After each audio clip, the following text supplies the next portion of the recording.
ভাগে কোরবানি দেওয়া যাবে কিনা, 7 ভাগের নিচে হলে কোনো সমস্যা আছে কিনা গরুতে?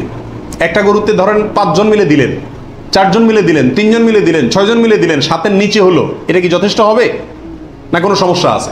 পরিবারের সব সদস্য বা একাধিক সদস্য যদি সামর্থ্যবান হয় তাহলে সবাই দিবে, নাকি গোটা পরিবারের পক্ষ থেকে একজন দিলেই চলবে? নারী বুড়ি এটা অনেক সময় নিজেরা সাফ করতে কষ্ট হয় বা পারে না, তখন কাউকে দিয়ে সাফ করায়, সাফ করানোর পরে বলে সাফ করে দিবা, তুমি অর্ধেক নিবা, আমাদেরকে অর্ধেক দিবা। তাকে নারী বুড়ির অংশ দিলেন অথবা পশুর গোশতের অংশ দিলেন, এটা জায়েজ আছে কিনা?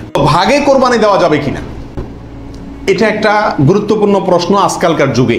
কারণ কোন কোন ওলামা একরাম বলছেন ভাগে কোরবানি দেওয়া যাবে না, বরং গরু হোক আর ওঁট হোক, যত বড় পশুই হোক, দিলে একজনের পক্ষ থেকে দিতে হবে, 7 ব্যক্তির পক্ষ থেকে যথেষ্ট হবে। এই যে কথা প্রচলিত আছে, এটাকে অনেক কোন কোন ওলামা একরাম কি করছেন, অস্বীকার করছেন। আসলে সঠিক কোনটা এ ব্যাপারে আগেই বলেছি যে একাডেমিক আলোচনা খুব বেশি লম্বাচড়া করার ইচ্ছা নাই এবং সুযোগও নাই।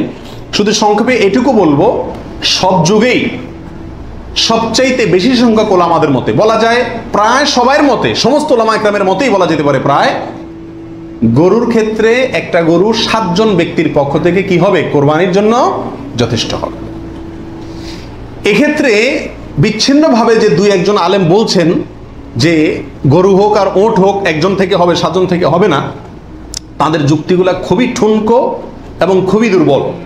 নবী আলাইহিস সালাম যে সফরে একাধিক ব্যক্তিকে কোরবানিতে অংশগ্রহণের সুযোগ দিয়েছিলেন, তারা বলেন যে এটা সফরের জন্য নির্দিষ্ট, অথচ নবী আলাইহিস সালাম সেটা নির্দিষ্ট করেন নাই, এটা ওনারা নির্দিষ্ট করছেন। নবী আলাইহিস সালামের কোনো নির্দেশ সফরে হোক, হাজারে হোক, সফরের বাইরে হোক, যে কোনো নির্দেশ সাধারণত ব্যাপকভাবেই সবার জন্য সব সময়ের জন্য প্রযোজ্য হয় যদি কোরআন এবং সুন্নাহর কোনো বর্ণনা দ্বারা নবী আলাইহিস সালাম নিজে ওইটাকে নির্দিষ্ট না করে দেন। তিনি সফরে যদি কোনো নির্দেশ করেন, ওই সফরের বাইরের জন্য সেটা কার্যকর হবে কি হবে না? যদি কেউ সফরের জন্য নির্দিষ্ট করতে চায় তাহলে তার জন্য পৃথক দলিলের প্রয়োজন। বিধায় এটাই হলো বেশিরভাগ ওলামা একরামের মত। বিচ্ছিন্নভাবে কোনো আলেমের মত থাকতে পারে, কিন্তু সে 1-2 আলেমের কথা না শুনে সংখ্যাগরিষ্ঠ ওলামা একরামের মতের উপর আমল করবেন। গরুর ক্ষেত্রে 7 জনের পক্ষ থেকে যথেষ্ট হবে। তবে একটা কথা এখানে বলতেই হবে, সেটা হলো উত্তম হলো একাকি দেওয়া, ভাগে না দিয়ে কি দেওয়া, একাকি দেওয়া। এক্ষেত্রে কারোর কোনো দ্বিমত নাই, একাকি দিতে পারলে সেটা সবচেয়ে বেস্ট এবং ভালো। 7 ভাগের নিচে হলে কোনো সমস্যা আছে কিনা গরুতে? একটা গরুতে ধরেন 5 জন মিলে দিলেন, 4 জন মিলে দিলেন, 3 জন মিলে দিলেন, 6 জন মিলে দিলেন, 7-এর নিচে হলো, এটা কি যথেষ্ট হবে না কোনো সমস্যা আছে? এর উত্তর হলো কোনো সমস্যা নাই। আমাদের দেশে অনেকে মনে করেন যে গরু দিলে 7 পুরা করতে হবে, এই জন্য যখন 7-এর সংখ্যা না পায় তখন এবার খুঁজে খুঁজে অনেক মৃত মানুষকেও যোগ করে, যেভাবে হোক কি করতে হবে, 7 পুরা করতে হবে। বিষয়টা এরকম না। কোরবানির গরুতে সর্বোচ্চ 7 পর্যন্ত দেওয়া যায়, 3 জন, 2 জন, 7 জন, 5 জন, 6 জন, যে কোনো সংখ্যায় 7-এর নিচে থাকলেই কোরবানি দেওয়া যাবে। এরপরে আসেন 20 নম্বর প্রশ্ন হলো, অমুকের নামে কোরবানি দেওয়া, তমুকের নামে কোরবানি দেওয়া, 7 নামে, 3 নামে, 5 নামে, এরকম একটা কথা সমাজে প্রচলিত আছে। এই কথাটা বলাটা সঠিক কিনা? এর উত্তর হলো না, এটা সঠিক না, এই কথাটা ভুল। কিন্তু এই ভুলটা এমন ভুল না যে ভুলের কারণে বড় ধরনের গুনাহ হয়ে যাবে, কারণ এটা বলার ভুল, এভাবে বলাটা উচিত না। কারণ কোরবানি হবে মূলত আল্লাহ সুবহানাহু ওয়া তাআলার নামে, অতএব 5 নামে, 4 নামে, 3 নামে, 7 নামে কোরবানি হয় না। নাম শুধু একটাতেই হয়, সেটা হলো বিসমিল্লাহ, আল্লাহর নামে, ঠিক না ঠিক? অতএব এই কথাটা বলার ভুল। এখানে বলতে হবে 7 জনের পক্ষ থেকে, 3 জনের পক্ষ থেকে, বা 3 শরিক, 5 শরিক, 5 শেয়ার, 5 ভাগ, এভাবে বলা যেতে পারে। কিন্তু বা অমুকের পক্ষ থেকে, তমুকের পক্ষ থেকে, এভাবে বলা যেতে পারে, কিন্তু অমুকের নামে, তমুকের নামে এভাবে বলাটা উচিত নয়। যদিও এখানে কেউ এই উদ্দেশ্যে বলে না যে আল্লাহর সাথে শরিক করে 3 জনের নামে দিচ্ছি, এরকম কেউ উদ্দেশ্য নেয় না, সেজন্য এটা কি হবে না, শিরকে পৌঁছাবে না। তারপর এভাবে না বলাই উচিত এবং উত্তম, নিরাপদ। পরিবারের সব সদস্য বা একাধিক সদস্য যদি সামর্থ্যবান হয় তাহলে সবাই দিবে, নাকি গোটা পরিবারের পক্ষ থেকে একজন দিলেই চলবে? নবী আলাইহিস সালাম থেকে এক্ষেত্রে একটা হাদিস বর্ণিত হয়েছে, যেটা একটু আগে আপনাদেরকে শুরুতে আমি শুনেছি, মুসনাদ আহমদে বর্ণিত হয়েছে এবং আরো অনেক হাদিসের কিতাবে কাছাকাছি হাদিস বর্ণিত হয়েছে। নবী আলাইহিস সালাম বলেছেন যে প্রত্যেক পরিবারের উপরে একটি কোরবানি জরুরি, প্রত্যেক পরিবারের উপরে উযহিয়াতুন, একটি কোরবানি জরুরি, আলা কুল্লি আহলি বাইতিন, এই ধরনের শব্দ তিনি ব্যবহার করেছেন, প্রত্যেক পরিবারের উপরে। এই হাদিস থেকে বোঝা যায় কোরবানি এটা এক পরিবারে একাধিক সদস্য যদি হয় সামর্থ্যবান, তথাপি যিনি মূল কর্তা তিনি দিলেন, তাহলে সবার পক্ষ থেকে হয়ে যাবে। এর বিপরীতে ওলামা ইকরামের আরেকটি মত আছে, যেটা ইমাম আবু হানিফা রাহিমাহুল্লাহর মত। সেটা হলো কোরবানি পরিবারের একাধিক সদস্য যদি সবাই যদি সামর্থ্যবান হয়, তাহলে প্রত্যেকের পক্ষ থেকে দিতে হবে। ওনার যুক্তি, উনি বলেন নবী সাল্লাল্লাহু আলাইহি ওয়াসাল্লামের ওই হাদিস, যে হাদিসে তিনি বলেছেন যার সামর্থ্য আছে আর কোরবানি দেয় না, সেজন্য ঈদগাহে না আসে। এখানে যার সামর্থ্য আছে প্রত্যেক ব্যক্তিকেই শামিল করে এই নির্দেশনা। বিষয়টা গবেষণামূলক, উভয় পক্ষেরই দলিল এবং যুক্তি আছে। তো এক্ষেত্রে সতর্কতামূলক মত যদি অবলম্বন করি আমরা, তাহলে প্রত্যেকেরই যার যার সামর্থ্য আছে তার পক্ষ থেকে করা যেতে পারে, এবং করলে সমস্যা হবে এটা কারোর মতেই নাই।